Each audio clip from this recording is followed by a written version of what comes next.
Yes, Spurs fans, welcome back to the Irish Hotspur here. A few days away from Christmas and a few days away as well from not Boxing Day, but the 27th when Spurs do return back to action. Feels like the game is gone. The fact that there's only one game on the 26th on Boxing Day, if you ask me, because I probably almost enjoy that day even more than Christmas itself, just sort of kicking back, relaxing, and watching all the football. But we'll be back on the 27th to be chatting about Spurs. And 28th. is it on the 28th? 28th. Oh my gosh, that's how bad it is, and that's how disoriented I am. Well, we have to wait even longer then, everybody. But also, good to have you here with us. I think this might be the panel show of the week. We potentially could have a second, but I'm not too sure. So this could end up being your Christmas special. So happy Christmas, Merry Christmas to all of you lovely people. And your Christmas present from me, from Dave and I to you guys is going to be about some of these referee stats that have gone about the Spurs universe. It looks like maybe there's an opportunity for us to have some tinfoil hats on instead of Santa hats this Christmas time when it comes to some crazy stats that have been banded about how much referees have been against us, or maybe just how maybe nasty we've been in terms of the challenge, or perhaps unlucky. We'll be getting into it and breaking it all down. Smash the like button, please, as you come in here. Really do appreciate you guys. Of course, as well, we have Billy on, no Sam, but we will probably make do with a front three tonight. If you want to stop the show at any point, feel free to throw in any comments, questions. If you want to support the channel any further, feel free to do it with a super chat. Queen Ellie's in here. Good to see you. James from Spurs Related, the Scott Spur, Big Tyler's in the house as well. And then Shemi Tan, big up to you, Shemi Tan. Hopefully you get maybe a kebab for Christmas under the Christmas tree. But before we get into the referee conspiracy stuff, Billy, I just wanted to ask you, in case you were at the game and the Liverpool game, Spurs fans are often criticized for not backing the team, but you could say in that Liverpool game, they stayed with the players pretty much until the final whistle. How much credit do the fans deserve? Yeah, brilliant. I think it's one of our best home atmospheres of the season. Probably the best, actually, I would say. And, even at 2-0 down, the fans were really behind the team, and which proves what we've been saying in the last few weeks all along. Spurs fans are not the problem. Thank you. It's not our fault. Please stop blaming us, and take some accountability for your own problems. Yeah, really, really good. Even Hugo Ekitike came out, didn't he, and said, wow, he was amazed by the fans. Thomas Frank said it. So, yeah, really, really good. And hopefully now we can put all that nonsense about loyal fans and true fans and all that stuff behind us, and just try and build some connectivity between the team and the player. Because my God, it is lacking at the moment. And with sort of the fact that, yeah, we've been blamed a few times this season, not just once, Billy. Do you feel like the players sometimes have hidden behind this toxic fans kind of narrative? Yeah, and I think this stupid thing that they do where they walk off together to avoid being booed or whatever is just a nonsense, and just grow up a little bit. I think they need to grow up and face some responsibility. No one goes to a football match wanting to boo their own players. It's been a horrific run of form, horrific performances, and that's the talking point. It's not what the fans are doing; it's what the players and the manager are doing. So hopefully we can focus on the right things from here on. But as the weekend proved, Tottenham, when we need to be, when fans believe in something or when they can see something, it might, we're the best around when we can be. We've shown that in a couple of times in the stadium, the Arsenal game, obviously, the Man City game in the Champions League, Ajax game in the Champions League. If it's there for us, we can do it. And I think, moving on to what we're going to talk about today, sometimes you need a horrific referee to unite everyone, and that's what maybe that was the reason. Maybe that was the reason why everyone was so far behind the team. Yeah, the common denominator, the thing that unites us all. Just Dave, on the fan atmosphere, do you think it was just the special game right before the Christmas break? Do you think it's just maybe the fact that it was a pretty exciting game for the most part? Why do you think maybe the atmosphere was so much better this time around? Yeah, I think because, the fans were happy with what they were seeing. There was a bit of effort. There was a bit of tactical nous about going after Liverpool, especially before the sending off of Xavi Simons. We sort of really stifled them. And then even when we got sent off, players sent off, we still looked threatened, and we still looked like we could go and get something from the game. Even after Romero sending off, we still looked like we could get something from the game, and at the end of the day, that's all fans have been waiting for. It's just, commitment and performances like that, where players are willing to run their bollocks off and sort of fight for the badge. And it just goes to show that when the players are doing that, fans will get behind it, even if the result isn't a win, but like most Spurs fans want, which I think puts to bed that sort of narrative. Oh, you only support the team when you're winning. It's not the case. People got behind the team against Liverpool and stuff, even though we didn't come out with a win. So, but I'd also think, what I don't like is with some of the words like that Thomas Frank has used about loyal fans and, with the players going after the fans, I almost think it's created a culture in the fan base where fans are now going after each other, which I think is absolutely insane. It's starting to get to the point where fans are starting to hate each other because of split opinions on this, that, and everything else. And it's just becoming insane. And it's about time, people inside the club started, taking accountability. At the end of the day, the hardest thing to do is the easiest thing to do, in life is blame everybody else for your mistakes and your failings. And the hardest thing is to do is stand there, look in the mirror and give yourself an honest assessment. So I think the sooner people start doing that inside the club, the better. And I think they'll realize that, like for instance, the Europa League,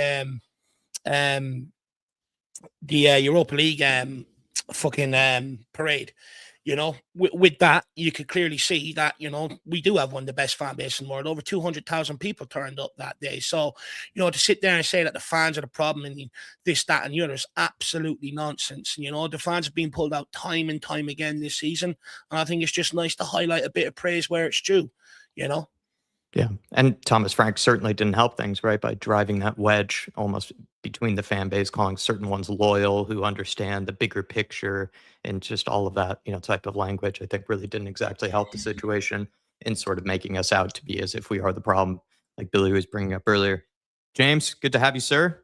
Just kind of going to be talking about a lot of referee stuff, but first we'll be talking about just the fan atmosphere. Just any reasons why you think it was actually so much better against Liverpool?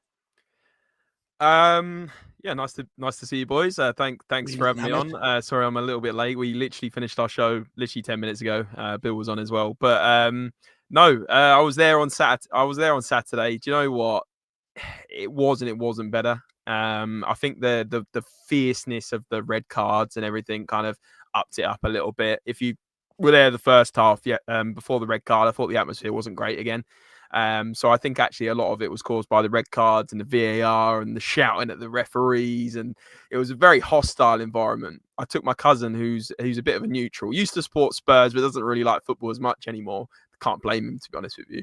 And he said, it's so negative. Like everyone's so negative and angry. And I was like, I do hear it. It is a bit like that. Well, if you take a step back, we are quite a negative fan base. Like Dave, I get your point. Like we are a really great fan base when it all comes together, but when it's bad, it's bad. It's like it is quite toxic in that stadium. But at the end of the day, what do you expect? The identity is not there at the moment. You don't know what you're really going to watch other than just a clueless sort of performance, really. And although it was better at the end, it was disheartening because Liverpool were there for the taking. But I'm sure we'll get into that.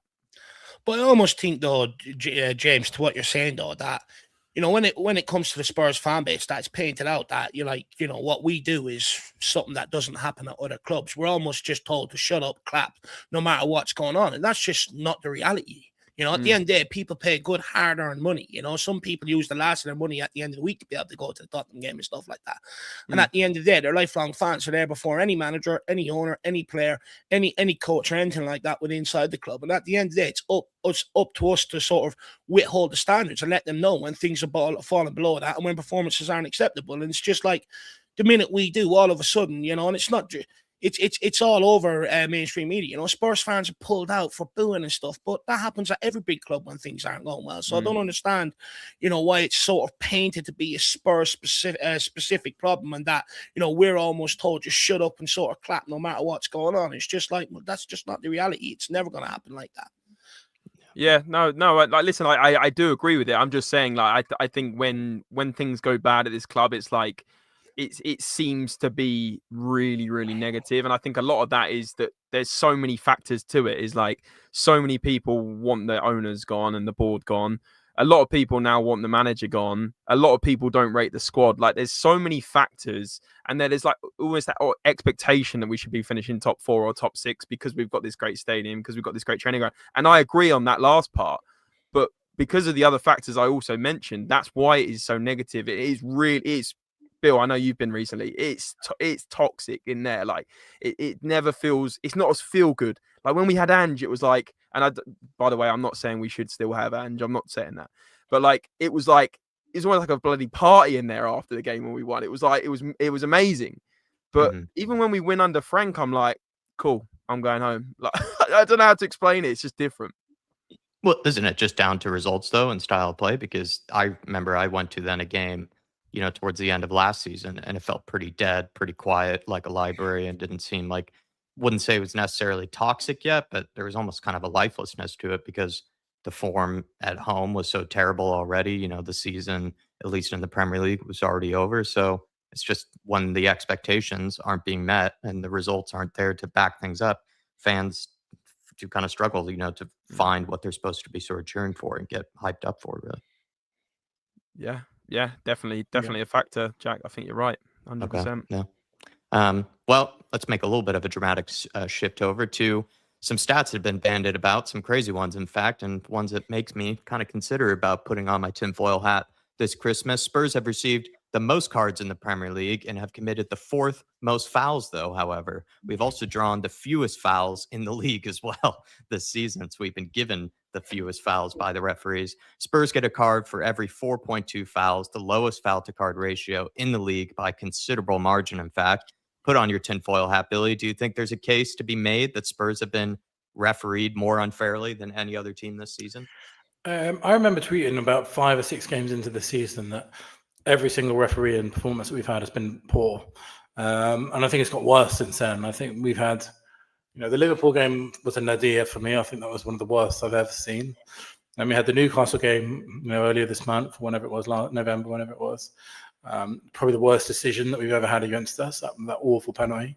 I definitely think, and I think it comes down to a lot of different things. And one of the things that it comes down to is, I know we'll probably get on to talk about this in a minute when we delve into why this might be the case is, we don't make a big deal of this kind of thing as a football club. We don't ever sort of kick up a fuss about it.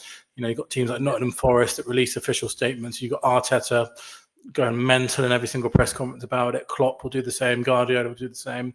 I think Tottenham are just a bit of a soft touch when it comes to this kind of thing. We don't ever kick up a fuss about it. Even Thomas Frank today, he is criticising the decision slightly, but there's no real conviction behind it. And, I think we have this reputation of being, in the game as being a soft touch, bottlers, that kind of stuff. And I think referees play on that. And I think we'll go into talking about players a little bit later. I think that's, perpetuated in the media as well. We get people like Gary Neville and Jamie Carragher always saying things about players like Romero, but are not necessarily true.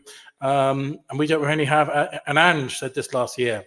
He said, "There's no one really in the media that defends Tottenham. It's always people going against us."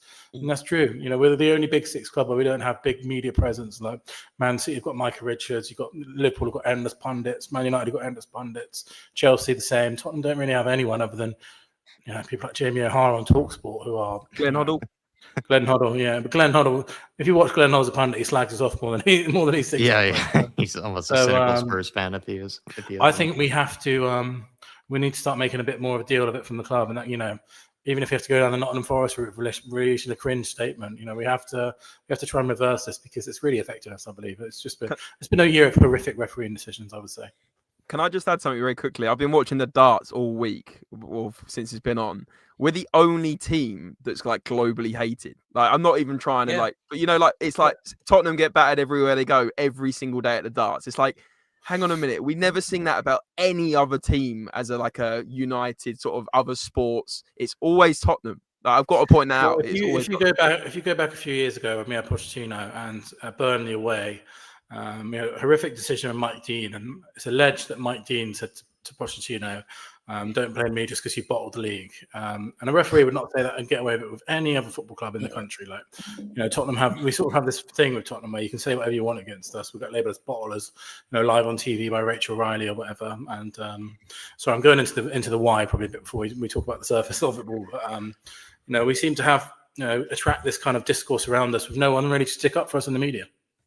Or even just last season, right? Or might have been 2 seasons ago with the Liverpool scandal where they were legitimately asking like a large percentage of the fan bases for a replay against us. Yeah. And I felt like we were the only ones to sort of point out how absurd that is, where you would actually hear a lot of pundits sort of saying, yeah, it was one of the worst refereed games I've ever seen. Maybe there is a case for that sort of thing. You're just like, I feel like if that were to happen to us, we would just sort of be quieted down very quickly. Yeah, it's like today even, Slot's come out and said that Mickey van der Ven, there's this new narrative that Mickey van der Ven should be banned for the Isaac tackle now, which is, crazy. even to be fair, Jamie Carragher defended us on that. But, even this Mickey van der Ven thing has become a big thing just because it's one of our players, and that's just a regular defensive block. How many red cards did they need to beat us if they're asking for a third one, in the case of Mickey van der Ven? I mean, Dave, for comparison's sake, we've actually made only about, I think it's 9 total more fouls than Newcastle this season, but we've received 92% more cards than them this season. Newcastle, in fact, have some of the lowest cards, if not the second fewest cards of any team in the Premier League. Now, I don't know about you. Whenever I watch Joe Linton, I feel like he could be sent off 3 times in a game whenever I watch that guy. What do you think of this stat that has been bandied about this season? Is this probably of any of the seasons a real case that Spurs could make that they have been refereed quite unfairly? Yeah, but I'd always argue, I think that's always been the case. And I think that's because we're a soft touch. Look, there's nobody united inside the club, which means then no one's defending each other then outwards, if you know what I mean. For instance, when referee decisions go against us, United's owners or Liverpool's owners, Arsenal owners, if the manager comes out and says something in the press conference, they'll almost release a statement to sort of back them, which puts pressure on these referees. So when the referee's in game making these decisions, he's very hesitant to make the decisions against these sort of big teams or the clubs that put pressure on them because they know they're just going to be thrust into the spotlight even more. Referees, to a degree, I do argue that with their haircuts and now they sort of do want the spotlight. But, when it comes to bad decision making, they don't want that spotlight. They don't want the headlines. They know there's shows, on Sky Sports, BT now, refereeing every decisions. But also, to Billy's point, there's no one in the media that sort of represents Spurs, largely. And even if they do, they sort of have affinities with other clubs. Whereas when you look at the likes of Neville, Man United, Carragher, just Liverpool, and they will always constantly flag decisions that go against their team and put the spotlight on it and highlight it and stuff like that. And we just never, ever do any of that. We almost just accept what happens to us. Like, for instance, Lasagna Gate.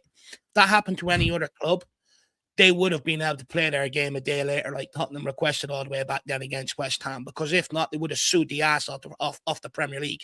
Tottenham wouldn't have the balls to do that. When Arsenal, we had a North London derby coming up against Arsenal, we were looking to postpone it. So that we could play our Europa Conference League game, which we needed to win at the time to try and get out. Weren't allowed to play, end up being dumped out of the competition because of it. And, Arsenal then were allowed to move fixtures around and stuff like that. And, again, if that happened to another big club, they would have sued the ass of the Premier League or at least threatened it. Tottenham Hotspur don't. We never want to be embroiled in that controversy or anything like that. And it winds me up. I wonder, does it ever have something to come back to when the Premier League was being formed? Alan Sugar sort of dictated the decision towards Sky Sports and everything else, and stuff like that. And I wonder, does it all go back to that, where maybe Tottenham were a bit difficult in terms of the formation of the Premier League and stuff like that, and that's why there's a continuous bias against us from there on out. But we just never get a fair shake, but we never, ever go out there and back ourselves. Like, for instance, right, Nottingham Forest went and brought Matt Clattenburg in. All of a sudden, then there was massive scrutiny on every decisions in their game. They finished 7th the following season. Referees and getting the rub of the green can sort of sway games in your favor, and we just don't do that. And even traditionally on the football pitch, I'd argue, you see other clubs, the players always used to surround referees. Now, I know rules have sort of changed that. You only want to speak to captains now. But even before that, multiple players in the referees here. With Tottenham, you just seen our player picking himself up off the ground like a bag of shit. No one standing over and protecting him. No one screaming at the referees looking for protection and stuff like that. And at the end of the day, if everyone was together inside, I think then you would see that clamour to come out and protect yourselves. And I do think it truly starts with inside the club and everybody being on the same page and wanting to protect each other. Because right now, we're just vultures to referees, media, and everybody picks us apart. There's an interesting story which goes completely with what Dave was just saying there, that Pochettino tells. When we played Juventus in the Champions League, when we drew with them away, we 1-0 up against them, absolutely playing them off the absolute park at Wembley. 1-0, right in control of the tie. Half time comes. Paratici, who's obviously now our director of football, and on all the Juventus management, surround the ref at half time, and as they're going through the tunnel, going in his ear. And Pochettino says, he noticed that, and then obviously they turn the game around. I don't remember particularly if that was any decisions that went in that way, but he said Tottenham need to be a bit more like that. We need to have, he called it the dark arts at the time. We need to be a bit more dark arts. We're too nice as a football club. We're too friendly. We don't get involved in this controversy. Like, if that Newcastle decision the penalty that we had, when even Newcastle players weren't even appealing for it. If that had gone against Liverpool or against Arsenal, it would have been on Monday Night Football. It would have been a massive talking point for a week straight. And our manager didn't even mention it after the game. I don't particularly blame Thomas Frank for it because he's not the personality that does it. It has to come from the top. It has to come from the board, like Dave said. The board have to dictate, we need to do something about this refereeing thing now. If you go out and say it in a press conference, we'll back you with a statement. Yeah, we just let it roll over us too much. Like, it's just nice Tottenham. We never get involved in this. Well, just to counteract that, Huddle and Waddle saying if we act like victims, then we will be treated as such. Just ride it. Grown-up attitude will drive us out of this mediocrity. You can make the opposite case, though, right? That Arsenal have actually complained numerous times to embarrass themselves, and now all of a sudden, Liverpool, and they have the best stats in the ones that we mentioned. They actually have some of the fewest cards given, and also plenty of fouls. And I think that attitude is, that is the way to beat it, in a fair world. But I don't think football is a fair world, unfortunately. Like, these little, it's the Premier League is $1 billion company of media eyes on it all the time. Like, these little factors being in the media, they do make a much more bigger sway than trying to rise above it and stuff. Because we've been trying to rise above it for 6-7 years, and it's not got us anywhere. Also, I was listening to a podcast not so long ago, and I think it was Mark Clattenburg. Referees are out doing podcasts now, can you believe it or not? But I think it was Mark Clattenburg, and I think he was saying, and I didn't know this, but like, apparently you're allowed to accept a gift from a club up to a certain monetary value, and I'm not sure whether you're still allowed to do that or not. I'm not sure whether rules have changed around that. But you know how notoriously stingy and tight we are. Maybe we just weren't giving them, the right gifts of the certain monetary value that maybe other clubs were giving them and stuff like that. Yeah. No, we were giving them buy one, get one free on the Skywalk. Yeah. We were giving them a Spurs voucher, 50% off, while they're getting iPads and champagne and fucking rings and everything else everywhere else. Yeah. I think someone even said that it wasn't in the Levy budget from before.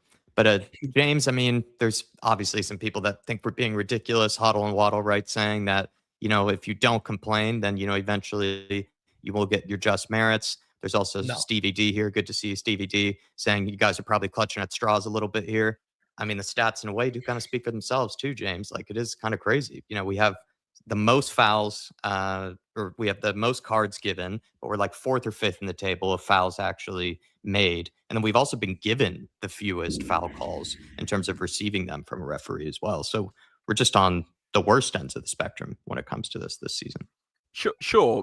But do you know what? I think the refereeing was terrible on Saturday, by the way. But I do think there's always that, victim side of things where we always think we're more hard done by than we perhaps are. And I'm not saying that the decisions haven't been bad, because they were terrible on Saturday, right? But also, on that point you've just made, Jack, I'm not actually surprised we've got the most cards and the least against, because I can quite easily join the dots. We are quite a dirty team. We have Romero, Bentancur, who like to get stuck in. Obviously, Xavi's getting stuck in at the moment. And we have some hard tacklers. Van der Ven's got a lot more aggressive this season as well. I think he's got quite a few yellow cards. I can't remember the amount, but it feels like he's got a bit more aggressive as well. And also, in terms of against, I feel like we're not taking on players enough. We have Kudus, but it doesn't feel like he gets fouled that often. And other teams have those players where you can win a foul, like a Jack Grealish, for example, at Everton, that can easily win a foul, and eventually you build up the yellows for the other team. So I'm actually not... Is the point, though, James, that we just don't get them? For instance, right, Jed Spence went on the overlap the other day, pulled down, no decision given, but earlier on in the game, when he went to cut inside Conor Bradley, barely touched the guy, went down like a sack of shit, referee blew his whistle and given it. So you say we don't have players that can win fouls. I think the whole point is we're not getting them. Or even that one time where Joe Linton completely red card challenge, in the cup match against Kudus, and then stood on top of him, wasn't getting up off of him. And then Kudus was shown a yellow card just for standing up for himself a little bit, but didn't even really lash out or push him or anything. Just sort of, kind of shoved him away, out of respect for himself. So just to counteract that, James, right? Joe Linton, I remember that challenge was almost a stonewall red, and both players received a yellow. Yeah, no, don't like. Listen, don't get me wrong. I'm not to backtrack on myself, but like at the end of the day, there has been some horrendous decisions against us. But what I'm saying is, I feel like we don't have too many players that take on their man to get the yellow cards. Like the second bit of your stat, Jack. Like we've got the least cards against. I'm not massively surprised about that because I don't feel like our football at the moment is meriting teams getting loads of yellow cards against us. I honestly think, I don't know if you guys agree with me, but Yeah. I don't feel like we're doing enough on the attacking third for us to go, bloody hell, that's a yellow card. Obviously, yes, there's been some horrendous decisions, but there's many more teams in the Premier League that have players that will take on a man and be positive and really, really take the game by the grip of the neck. And I don't feel like we have too many players that are doing that at the moment. It's just been terrible. Like I disagree. But who Richarlison never gets anything given his way. Kudos, that guy is the living shit is being kicked out of him when he's running down the wing. Nothing given to him. Jed Spence when he's on the ball running, he's just being told to get up. I completely disagree. I just don't think we're getting the decisions personally. Even in midfield, players being told to get up. As soon as we lay a challenge, the referee's blowing his whistle. Yeah. And look, it's not going to get any better against Palace, by the way, this weekend. The referee in charge is Jared Gillette. 13 games he's officiated Spurs. He's handed out 31 yellow cards and 1 red card and has never awarded Tottenham a penalty either. So, expect it to get a hell of a lot worse this weekend. There's Tottenham bias for you. 13 games and 31 yellow cards. I mean, come on. Sure, but on the Richarlison point, just picking up like a couple of bits, like, do you not think that he's the product of his own downfall and the fact he does milk it all the time? Like when he goes down, the referees know what the player is like. He does get up to some antics where you're like, what are you doing? Like, milking it. Do you not see Conor Bradley the other day? Do you not see Virgil van Dijk the other day? Sure. Air guitar from Kanate. I'm saying the decisions were bad on Saturday. What I'm also saying is Richarlison doesn't help himself, and players like that, the referees know what they're like. And Richarlison's been in the Premier League 6-7 years. He is known for being a wind-up merchant. He is known for being a theatrical where he makes the most out of something. And so therefore, yes, sometimes it's not the right decision, but unfortunately they don't help themselves in the way that they act, like in general, in my opinion. They're being encouraged to dive with VAR though. Because everything's a free kick now and physicality's gone out of the game. They're being encouraged to dive. The rules encourage it. We're not, Richarlison's not the only one that tries it. Everyone tries it. Sure, but I mean, you must see what I'm saying. There's other players that do it more often. There's players that are theatrical, over the top, and that is what the referees will be looking at. But I'm saying, like, we're getting absolutely messed over by the refs this year. We really are. But I'd like to know also, going back to what I was saying earlier, the successful take-ons and the amount of take-ons we've tried this season compared to other Premier League clubs, because I bet it correlates with the cards as well. Could do. I could probably pull that up in just a second, but you did mention reputations and maybe players sort of making an enemy out of themselves, with the referees. And maybe we'll move this on to Romero. Romero has received some of the most cards of any player in the Premier League, despite being 63rd in the league for actual fouls committed this season. Do referees have a bit of bias against Romero, James? I'll throw this back at you. Are they justified, or is his reputation in a way earned by these refs, so it's kind of his fault? A little bit of what I was saying with the Richarlison thing. The refs know what he's like, but I mean, we can't get away from the second yellow. Like, his decision making to get that second yellow. He knows he's on a tightrope. Like, don't do it. Don't do it. Lead by example. I've seen a lot of things on Twitter, in the last 48 hours saying, he needs to be more of a leader and take responsibility more. And listen, I think he's had a couple of really good games recently against Newcastle. Obviously, got a draw somehow, with those 2 great goals, but. Sometimes he can be a hothead. He's always had that reputation, and I don't know. I don't agree with what he did. The second yellow was crazy. The first yellow, obviously, is the debatable one. And just to follow up, since I'm looking this up on FB Ref, I mean, I don't know. I think it feels like the tinfoil hat's only getting more glued onto my head at the minute. But to your point, James, do we actually take on players enough? Spurs are second in the league for most successful take-ons and second in the league for the most attempted at the minute. How much for most attempted? Most attempted is 358, and then Man City is ahead of us in first, but we are second in the league. And then we have the second most successful ones as well. So we're second in both categories. It's crazy then. I mean, crazy. Kind of undone my correlation there, but I mean, it's a fair guess. Yeah. No, it's you were trying to. I think you were trying to just be devil's advocate. Like, could there be an explanation behind that stat? And sadly, we don't have one yet. Maybe there is something going on, but Yeah. yeah. I Billy, don't know. I try to find reasons as to why we're not giving away yellow cards, but I don't know. I just think I'm being very negative with this style of football because I just don't know what our style of football is at the moment. Like I go to games and I'm like, I don't even know what I'm watching really. Like I said it on our podcast earlier, like the 3 games where I can think about how we played well was against Man City away, and it was like a counter-attacking style of play. It was against Copenhagen in the Champions League, which was like gung-ho, all-out attack. But then also it was against West Ham away, which was more of a balanced style of play. So it's like, which style have we gone forward with since September? I don't know. And that's why perhaps I underestimate the amount of take-ons we do. It certainly seems like we don't do enough in the final third in the last few months. And maybe that's why I got to that conclusion. No, I mean, I'm in the same boat as you. I'm also a bit surprised considering what I've actually been watching on the pitch, but maybe 320 of those 350 take-ons are probably all Mohamed Kudus's, so he's probably just doing it's a lot of Kudus. Probably turned back and gone into his own half. Like, I mean, what are we doing here? Sorry. I'll throw this one at you, Billy. Just the Romero question. Do you think? Oh, I've got a lot of theories about this. Yeah, go ahead. So, first of all, Romero is our captain, and in the Premier League this year, they've brought a new rule in which only the captain is allowed or should be allowed to talk to the referee. Now, Romero's had 3 bookings this season out of 7 for talking to referees. I would question whether that was a different captain. If that was Harry Kane or Son, would they have been booked for talking to the referee? My inkling is no.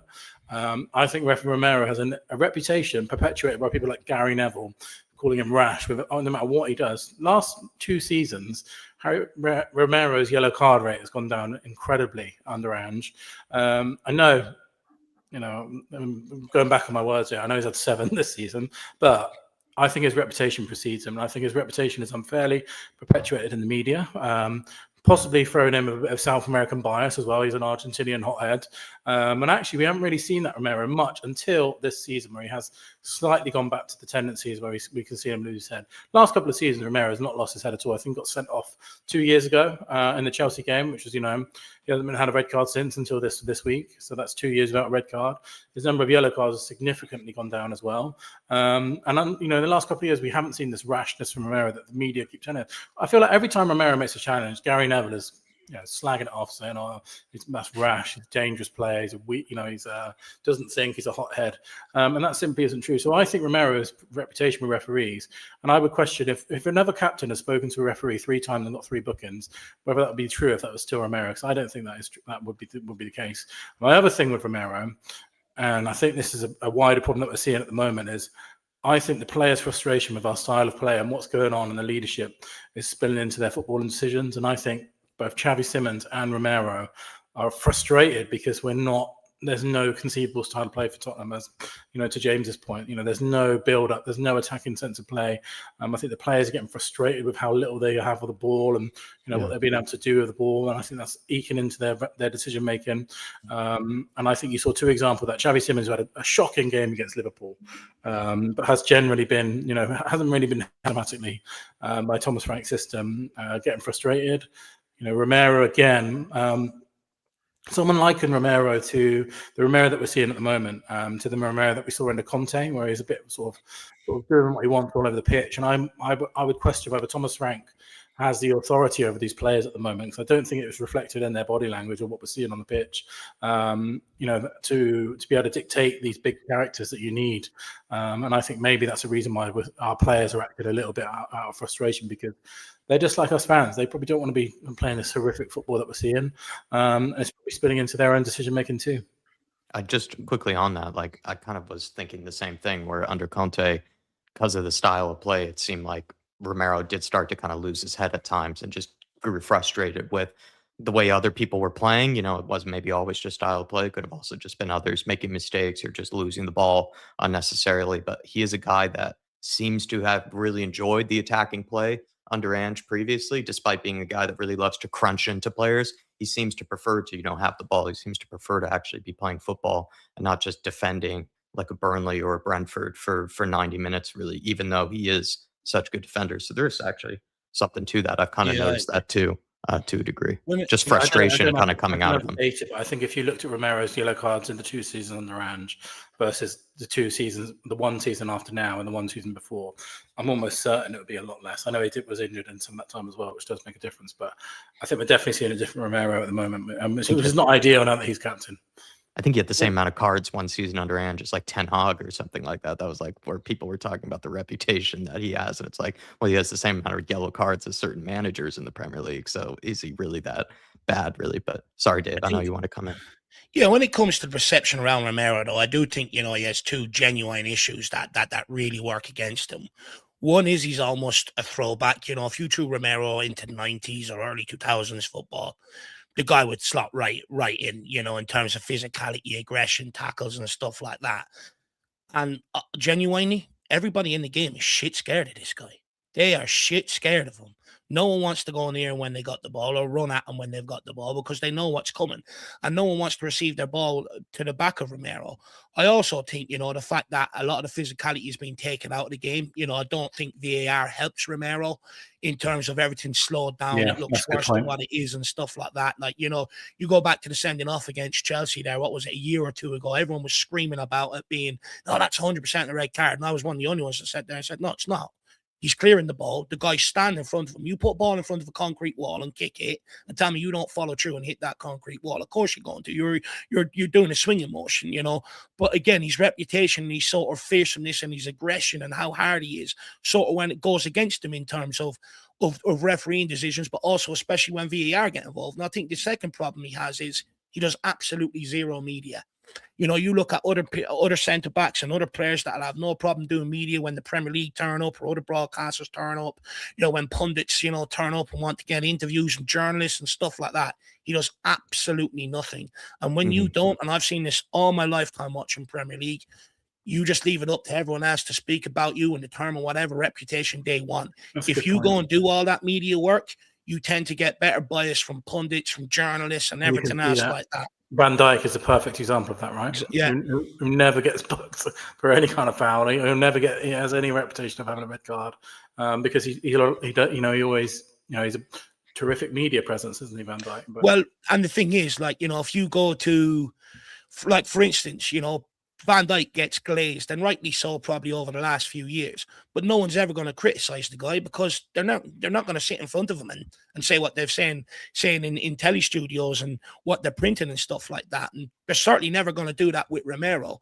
You know what I mean? So if Romero did roll himself out in front of the media and the journalists a hell of a lot more, I think he'd get a better perception made about him, in terms of what they make about him right now. And to your point with how weak these guys are, Gary Neville would not say a single wrong thing about Mickey van der Ven. And why is that? Because he was on the overlap last week. Yeah. So, that's how you put. And it's ridiculous that someone like Gary Neville has such an influence on our game. But unfortunately, being a Sky pundit, it's the way that it is. And, this stuff drips into the media, then it drips into the referees, drips into the discourse around football. And, people like Gary Neville and Carragher, as we saw with the Salah thing, have way too much importance in our game. And also, when it comes to Romero, I'm also starting to get the concern that we're just losing the game altogether. As soon as the guy makes a slide tackle, everyone's automatically, that's a red card, that's a red card. I mean, have we lost the art of a slide tackle in football now? Where you can sort of win the ball with a little bit of aggression. You know what I mean? Yeah. It's absolutely madness. And again, Romero doesn't help himself because he just doesn't come out and do anything. No, I mean, also I'm glad that I was able to watch the game with you, Dave, and not have to listen to Gary Neville, because a lot of people I remember in the chat were absolutely furious with some of his commentary, like even MJB saying Gary Neville played with Roy Keane, who was sent off several times for losing his head. He played with Vidic as well, and apparently he just couldn't stop talking about it. I guarantee you, if Romero was on the overlap 1 week, it would change immediately. That's how weak-minded these people are. 100%. Just maybe quickly a follow-up. You're being called out here, James, by Queen Ellie. She's saying, regardless of how the player, who the player is, a foul is a foul. Yes, Richie is a shithouser, and I understand what your point is.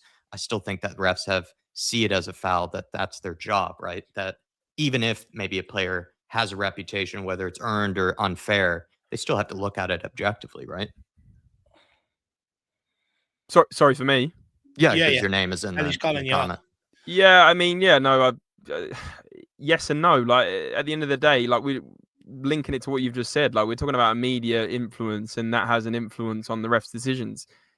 The players' behavior is going to have an influence on how they judge a decision as well. So, like, for example, if I asked you, all three of you guys, what Richarlison is like, you'd go, he's a shithouse. He's he likes joking around. He's Like a bit something too... Ekatike loves that.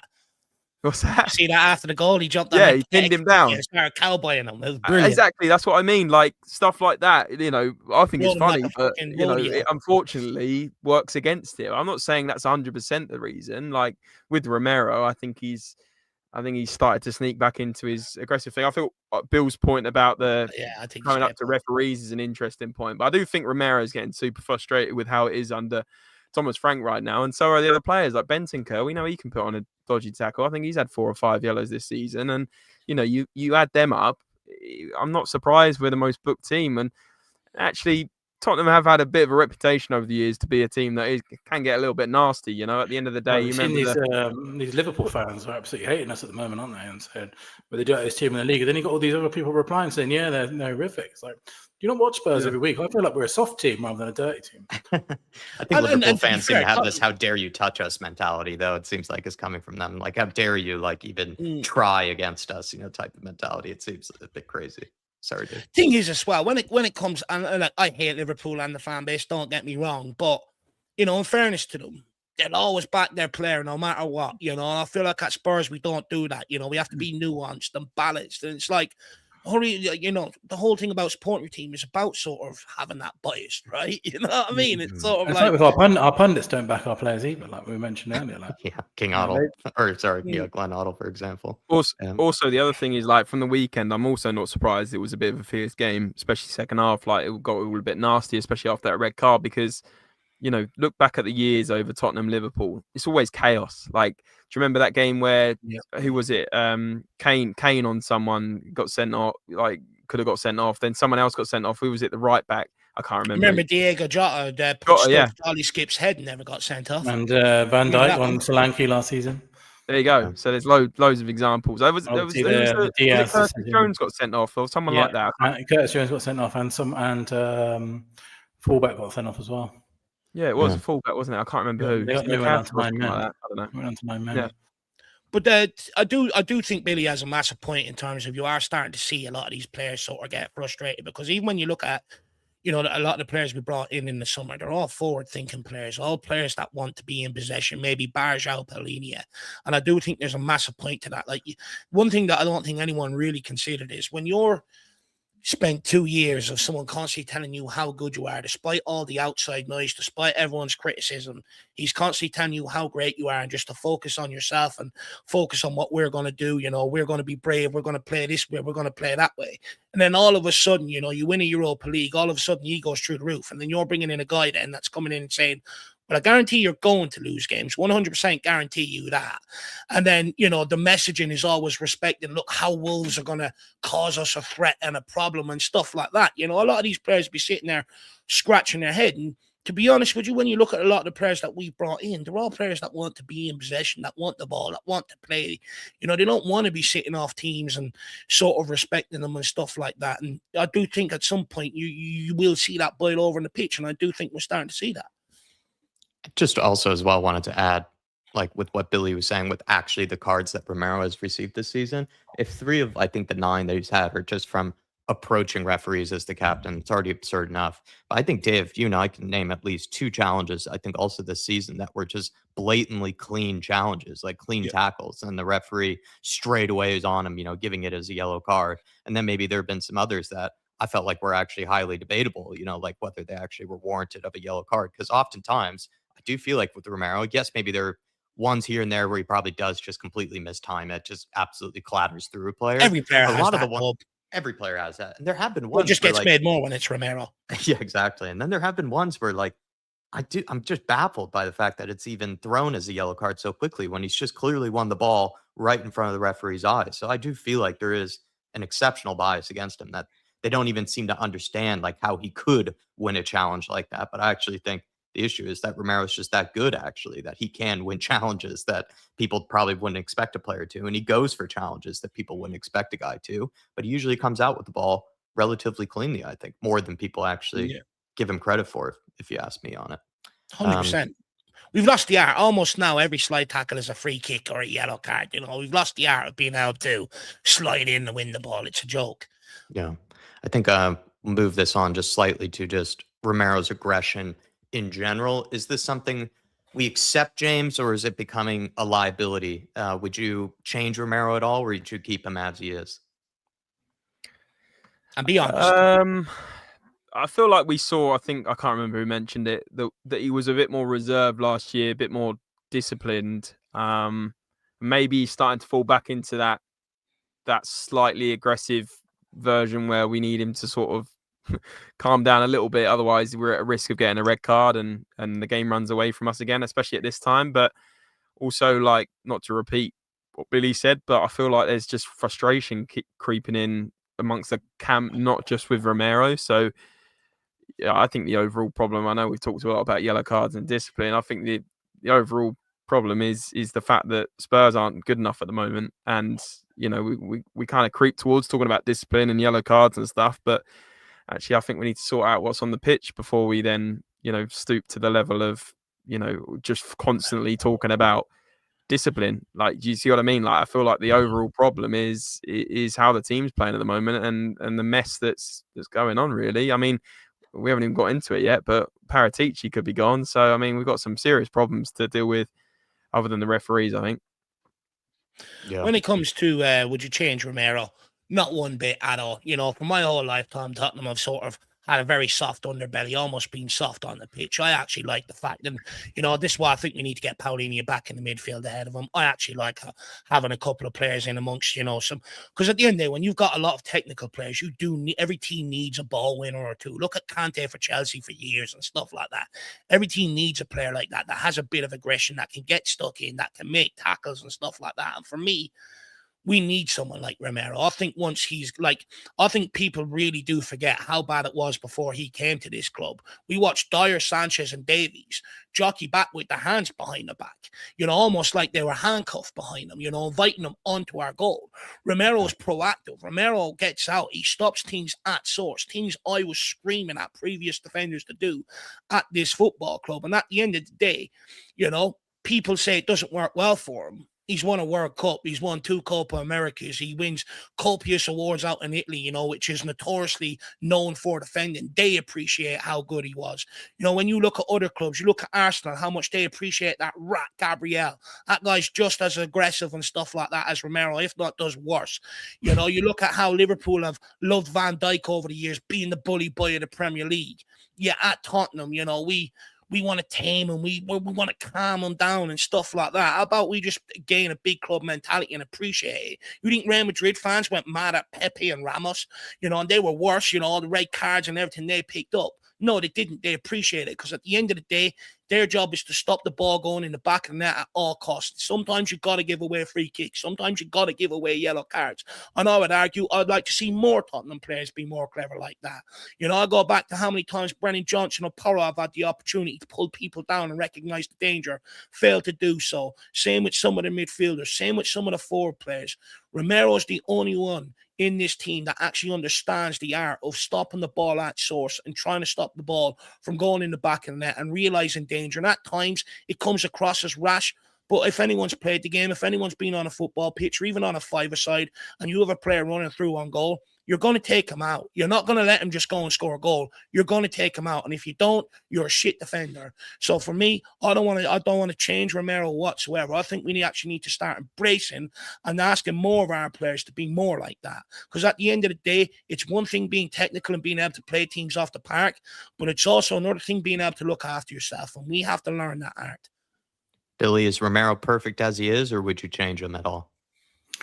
I would keep him I'd keep him the same. Just 100% what Dave said. Like, he's flawed, but every player is flawed in some way.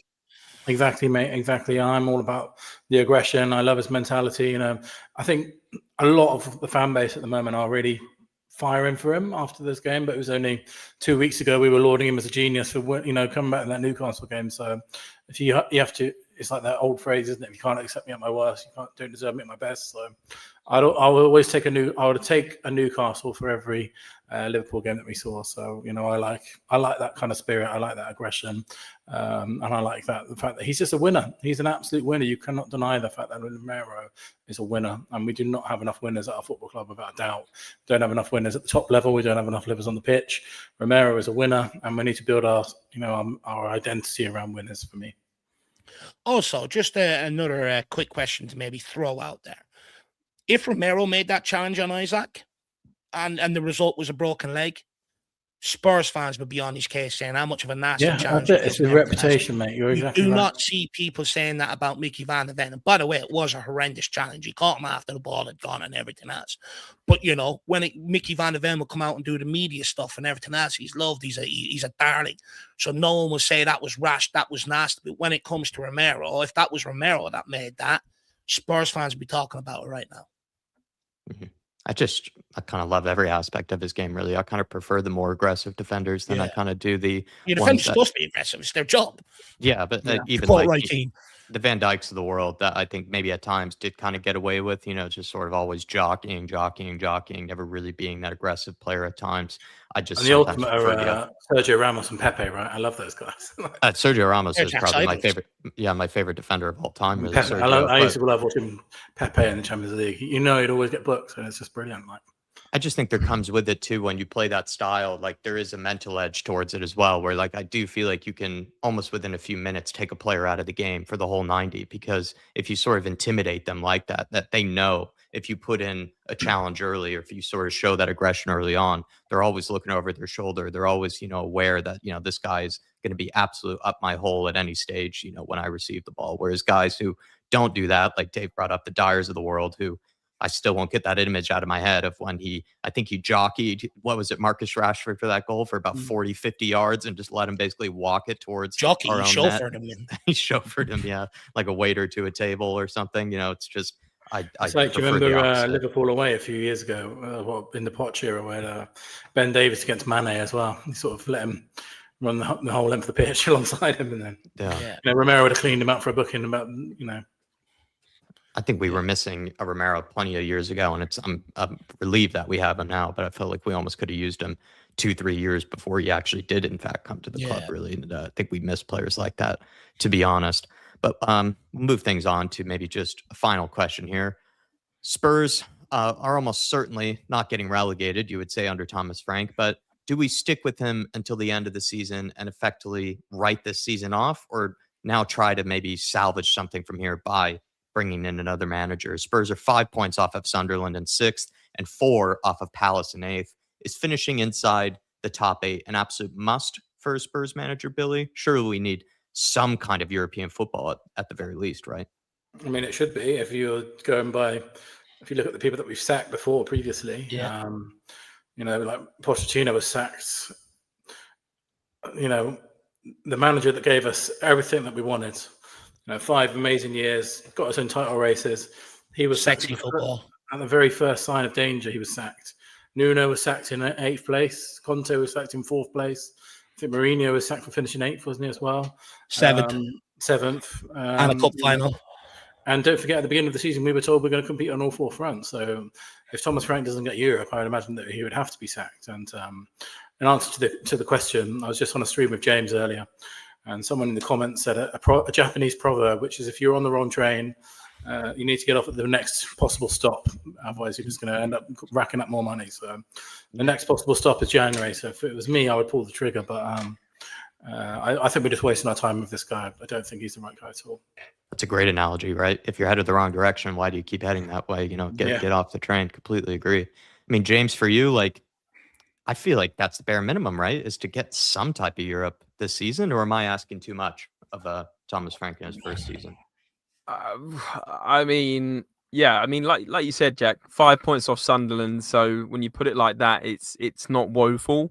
Right. But we know that a couple of results can go either way, and I don't like our results coming up. Our fixtures coming up. Like Palace away. I mean, we optimistically predicted a draw in that, didn't we, Bill? But we were being very optimistic for a draw. And then I think we've got Brentford on New Year's Day. I mean, two losses and 2 wins for the teams below us, and it's actually not cut and dry. I mean, you're saying we're safe from relegation. I mean, I'd like to think we are, but it's only 8 points. It's only 8 points, and it can change in 2 games. Like, so I'm not saying we're getting relegated, but I'm just saying like we're as close to relegation as we are getting top 4. Like, we play them in a couple of weeks, so that could be a 6-point swing. Yeah, exactly. And Forest are below us. They're a much better team than us at the moment. Like, anyway, but in answer to your question, Jack, I think it should be expected that we get at least top 8. But I just can't see it with this manager and this way we're going. Like, it's getting worse, if anything. And I think January is super important. And do you essentially go through a Thomas Frank mini rebuild to try and sort it out, or do you go, actually, we want to get in a manager that's got an actual identity, and we're going to give him 150 million to spend? Like, that's the question. Right. Yeah.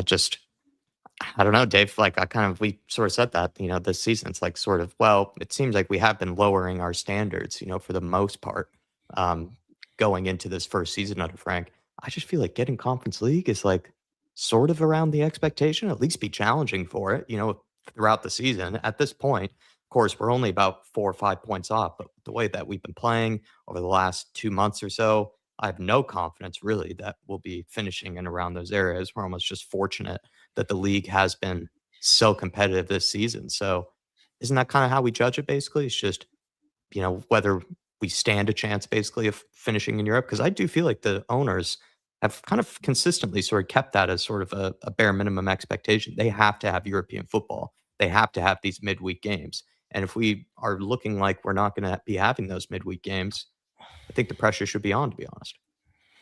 Yeah, well, the thing is, at Tottenham right now, I don't think it's that simple. I think you could make the case if Daniel Levy was still in charge, he probably would have signed Frank by now. Someone made that joke.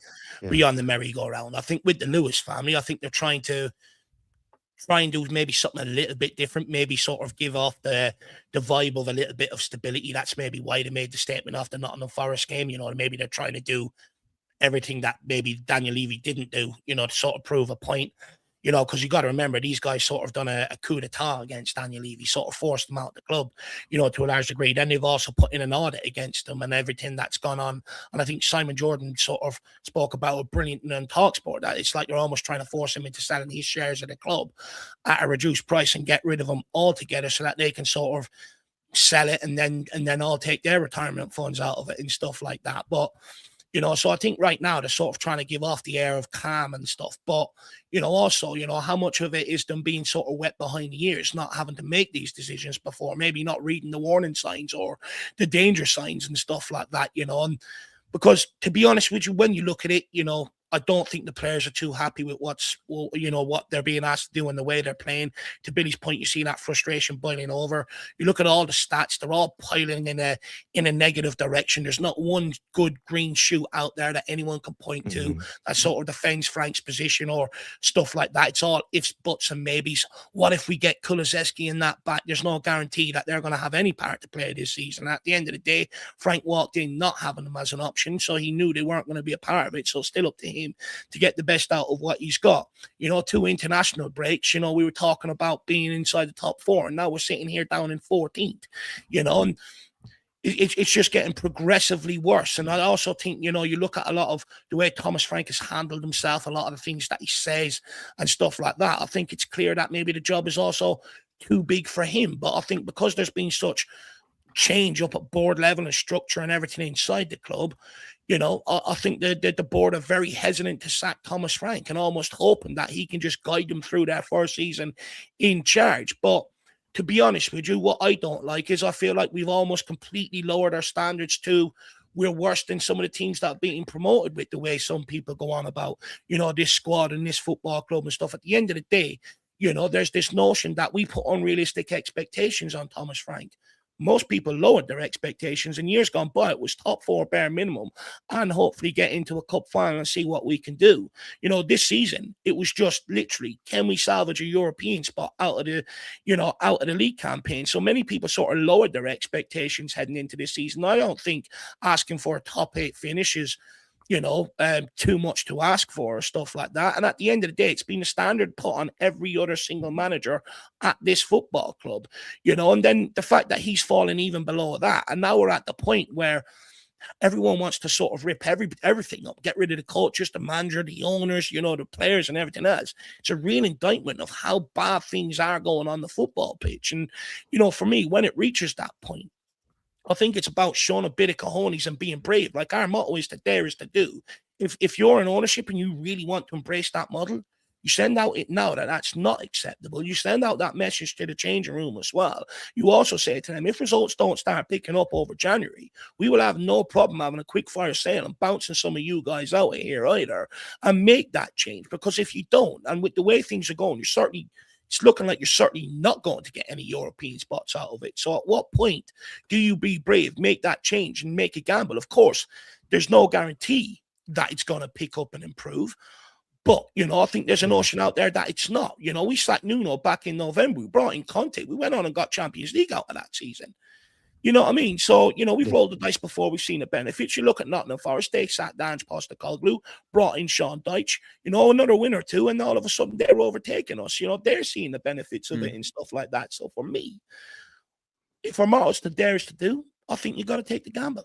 Do you think just quickly, do you think there's a danger, Dave, that if we lower that expectation each season, then we're just going a downward spiral? Like you saying, It was expected we get top 4, top 6 for many years, and you're spot on.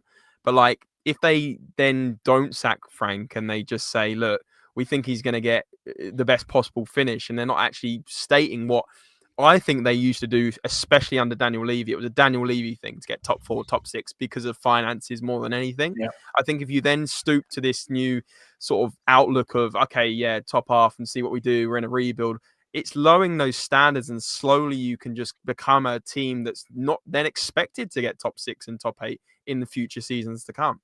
But if you lower them standards, you lower the quality of players, you lower what the quality on the pitch is acceptable, you lower the quality of your managers and stuff. Despite Man United going through their turmoil, every single season, their expectation from the fan base is top 4 and to go and win a trophy regardless. And eventually they'll get back to that because that's the standard that's set upon them and stuff like that. We start lowering our standards, we're going to start becoming like an Everton and stuff like that, where you're sort of looking to sort of start scrapping survival and stuff like that. You've had such a high turnover of managers and stuff. I think there's a lot being banded around about this squad not being good enough. But I think you can equally look at that stat and look at the 2 managers in charge, they just don't have the right level of experience now or know how to really manage at this level. And that's why we've fallen so far. When you look at what Conte and Jose got out of it and where they were sacked, Jose 7th and an Elite Cup final before he was sacked. Conte, some would argue sacked himself, but regardless, in 4th. You know what I mean? If them standards, if what they were doing wasn't acceptable not so long ago, how have we fallen this far? And even to the point where, let's just see it out to the end of the season and all that sort of jazz.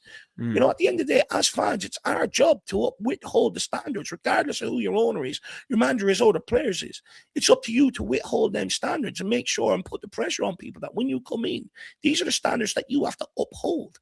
And I don't think we do that enough. I think we're starting to get into the realms of just making excuses because you've got so many, everyone hates the ownership. You had a lot of people that hated the last manager, a lot of people that have a disconnection with the club and stuff like that. And it's just becoming such an excuse culture of a football club to the point where everyone internally is turning around at you. The guy that's, Jack, for instance, goes over to 1 game a year, pays a couple of grand just to get there, just to fucking see some of these boys out there, playing stuff like that. Even though he knows there's a risk he's going to be served up shit. The likes of Billy T, who fucking funds a season ticket. He's there fucking rain, sun and shine, home game, and they're telling Billy he's the problem, even though Jack and Billy, they're not up in the boardroom making decisions. They're not out on the football pitch wearing the football kit. They're not on the training pitch. They have no say in transfers, but yet they make us the problem. At the end of the day, and I think sometimes we help that by lowering the standards. It's up to us to say, this is what we've built ourselves into, and this is what you have to fucking maintain. And if you don't, you're out. Great points from you, Dave. And then also I did really agree with James on that theory. Maybe you can lower the standards, once or twice, just to sort of meet some sort of expectation, but to just be doing that season after season after season, what are we doing here? You have to go back to where you once were at some point. And I do wonder, it just feels like this sort of, I don't know, it sounds like nice on paper. It sounds nice out loud when people say, give him a free pass, in the first season. I feel like the same people next season, if we finish 13th or 14th, will all of a sudden, be complaining about not having European football and things like that. So this is like where I'm coming from about is, feel like the bare minimum expectation really at Spurs, no matter what sort of situation we're in, should be Conference League, like at least, or at least be challenging for those positions towards the end of the season. Don't feel like halfway through the season you don't even have a chance, anymore of competing in those spots. Really, like I feel like James said, we've lowered our expectations almost far too much. I think we did, fairly maybe lower them a bit this season, but for people to say things like just give him a free pass in his first season, I just don't think Spurs are that type of club. Really, I don't think that's sort of the mentality we should be having. There should be some sort of expectation, even in a manager's first season. I also don't think the board helped themselves last year, though, as well, by sort of agreeing with Ange to sort of just sack off the league. I think, in terms of the players, that sort of develops the culture then within the playing squad, and then that's one thing very hard to rid of the playing squad, that it's sort of, you've got to be on it every game. You can't just turn up sort of one game and not turn up another. And when you set that precedent inside the club, with this playing squad, it's very hard to take people out of that mindset and stuff like that. And I don't think the owners helped themselves with that sort of decision making last year. Like when you look at it on paper in terms of, wanting to have Champions League and get the revenue and financially, it was probably the right decision. At the end of the day, I suppose it gave us our first cup, within 17 years and stuff like that, and the greatest day of my lifetime. But and when you look at the injury crisis, and also you probably look at it and go, could Spurs have got another manager in? What manager was really going to come on and sign on the dotted line mid-season with the amount of injuries and stuff like that? They're never going to get off to a fair start or a fair shake. It's sort of like, it's sort of continuing on into this season. At some point, it just needs to, someone needs to come out at board level and just, this is the standard, falling below it, and we're not tolerating it anymore, and start making statements. The fact that they want to, trigger Yves Bissouma an extra year, even though we've ousted the guy from the squad completely. He's wore a Galatasaray jersey, when there's been links around and stuff like that to him moving and all that sort of jazz.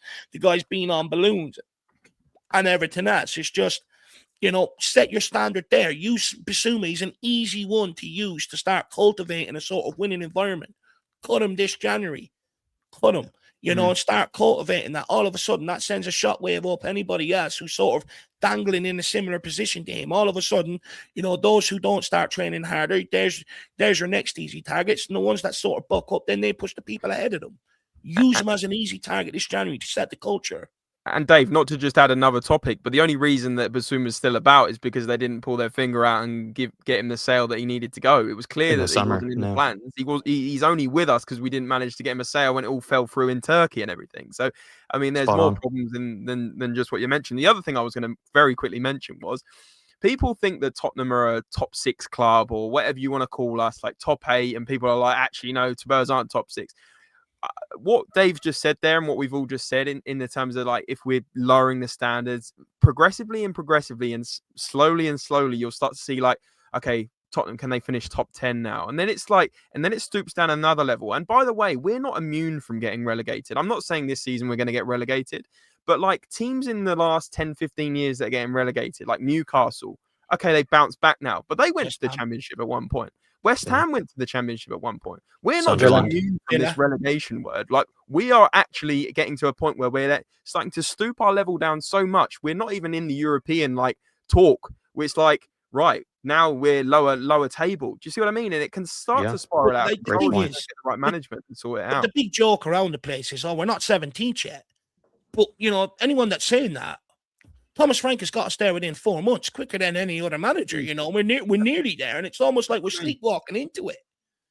It's also, it's just like sort of like, well, at least, it doesn't taste like shit, sort of mentality. It's like, like surely it should be tasting a lot better than that. And I agree with Uche saying there's not a big club in the world who would give a manager a free pass. If we're a big club, standards have to be maintained. Then I completely agree with that. Like if we want to call ourselves a big club, then why are we saying things like give them a free pass, type of thing? It's just like, I don't know. Like maybe that's me, but I feel like no big club would ever say that about any manager, really. Listen, I'm not comparing us to Real Madrid here before people say I am, but look at what's happening at Real Madrid at the moment, right? I think they're third in the league or second or third in the league, and they're already talking about maybe getting rid of Xabi Alonso because they know that winning is not. There's no other option to them to win. Okay, yeah, we're not going to win titles year in, year out, and we're probably not going to win a title for many years to come.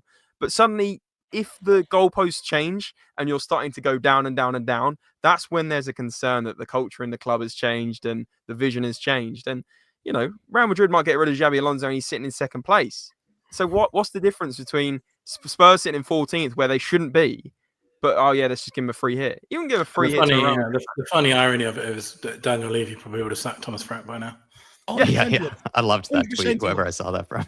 I thought that was hilarious. Or even like Forest, like you brought up, right? They went down, huge club. Now we're back in the league, but Forest even showed the balls to sack Ange as quickly as they did, right? When they felt like it just wasn't headed the right direction, they just gave up on him. Like, I just feel like just some of the things I've heard just about like, oh, like no matter what, just give him a free pass. It's like, I just don't think we're that kind of club. Maybe one day if we keep slipping and slipping and slipping, we might have to be that club. But for right now, I don't really want to have that mentality, really. I do think they have to be held accountable, even if it's not all their fault. Results are results, and Spurs should have expectations, at least in my opinion, to be challenging, at least for some kind of European place. And even the club only a year or two ago said that. So let's hold them accountable towards it.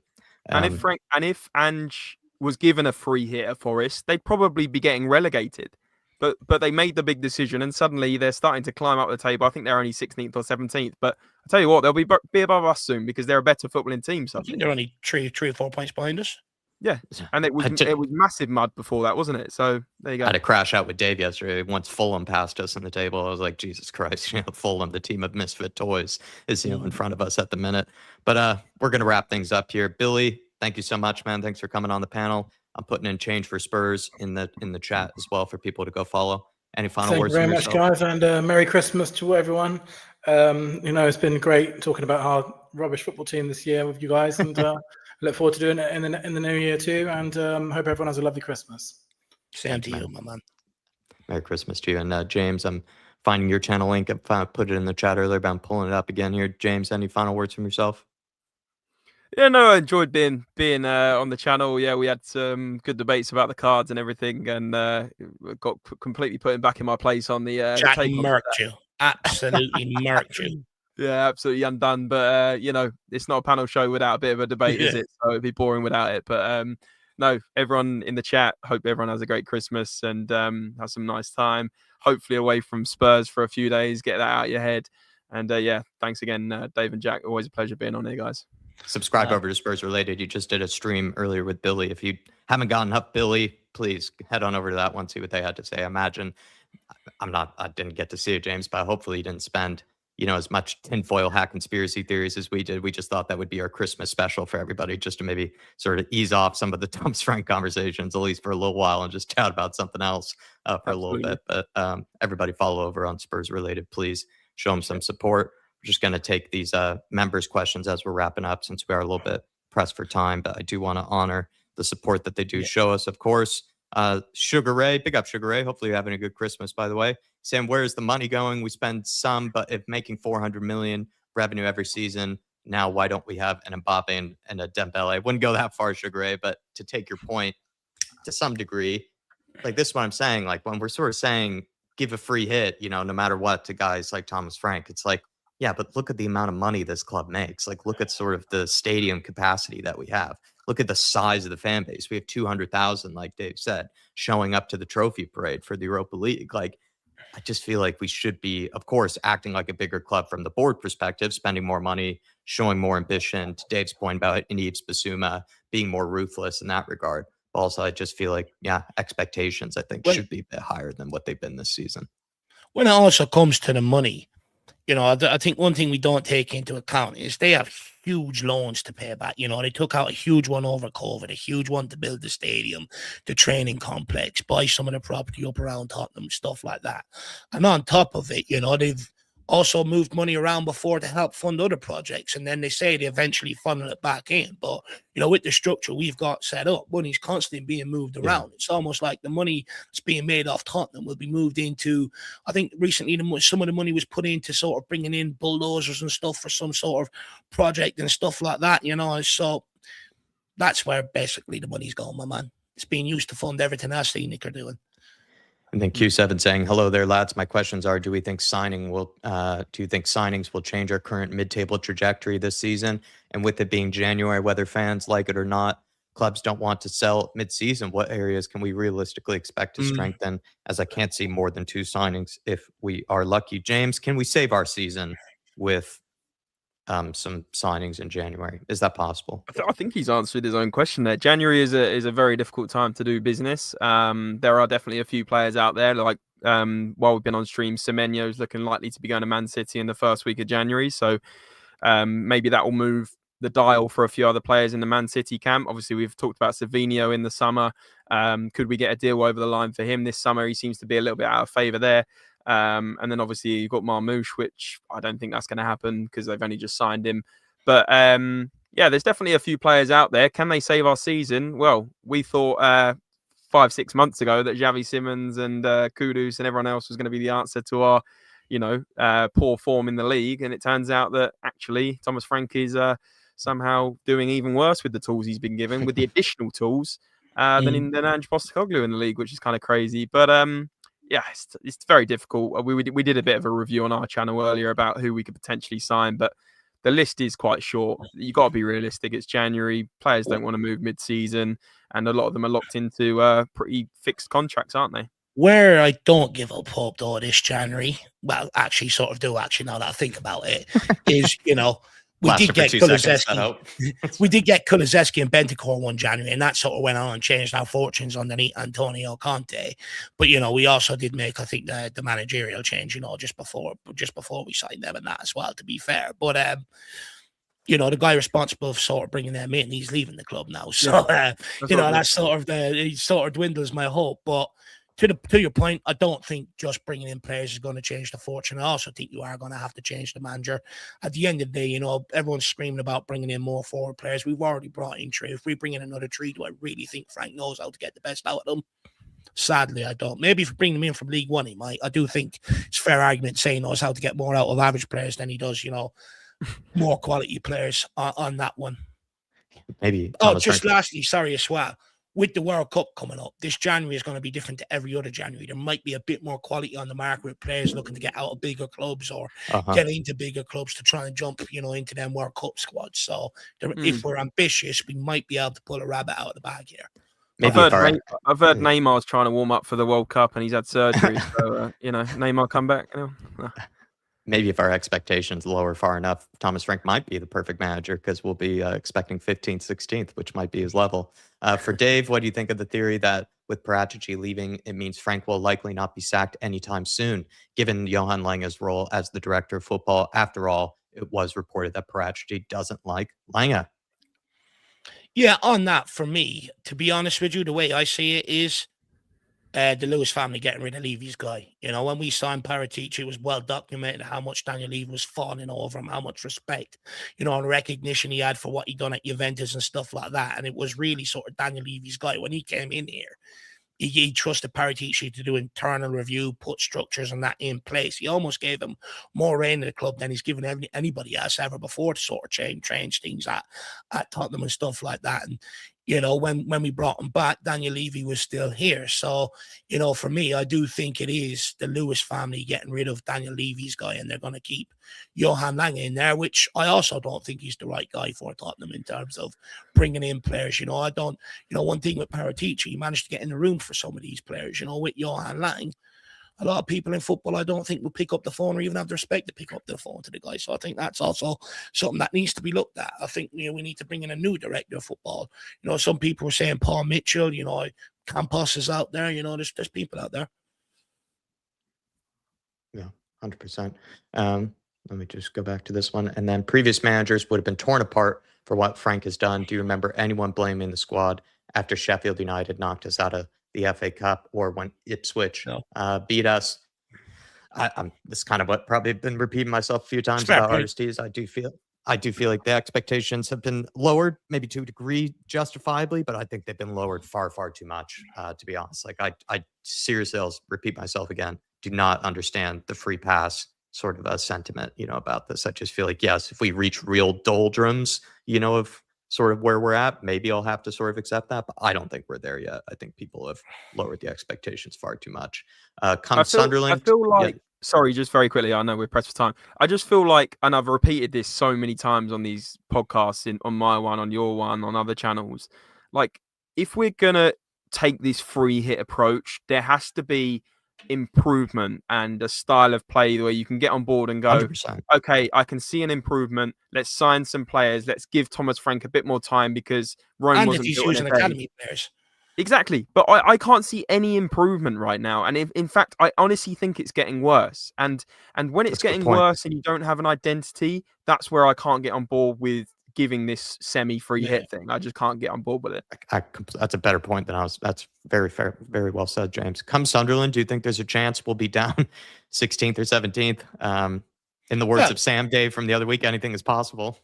Well, yeah, anything's possible. I sort of back Sam into a corner with that. I mean, winning the lotto is possible, but likelihood it's never going to happen. You know what I mean? Like, that's why I say, give me a realistic answer. But look, I mean, if you look at it to the point, some of the fixtures we got coming up, we can barely score a goal. So that's a huge problem. We're conceding goals at the other end. You look at our run of 1 win in 8 games in the Premier League. You look at Leeds starting to find form. Yeah, Leeds and Forest are better than us right now. You look at Nottingham Forest, another team starting to pick up points. One or two more games, all of a sudden, if it keeps going in that trajectory, we are down there. That's the reality of it. Where I do draw the line is 17th. We're not going to get relegated. West Ham are atrocious. Burnley are atrocious.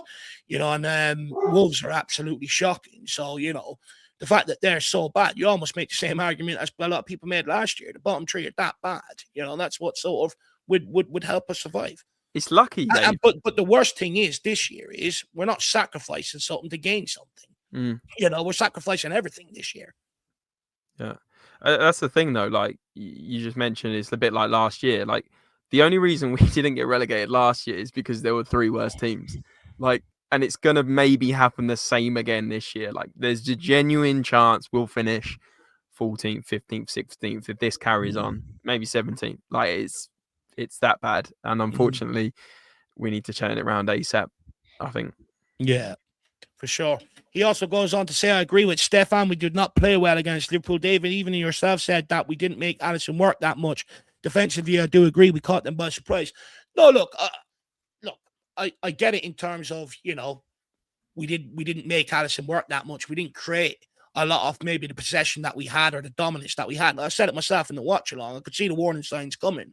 While we're on top in this game, before something stupid happens, we need to take advantage of why we're on top. And that's something that we haven't done for a number of years now because, we've sold Harry Kane and Son, and stuff like that. We sold our match winners, guys in them decisive moments. Something I tried to highlight against letting these guys go and stuff like that. But, but realistically, from how shit we are, it was a pretty positive performance. But again, we lost, and that's an indictment of how far we've fallen and how low the expectations are right now, to be fair, on that one, RSD.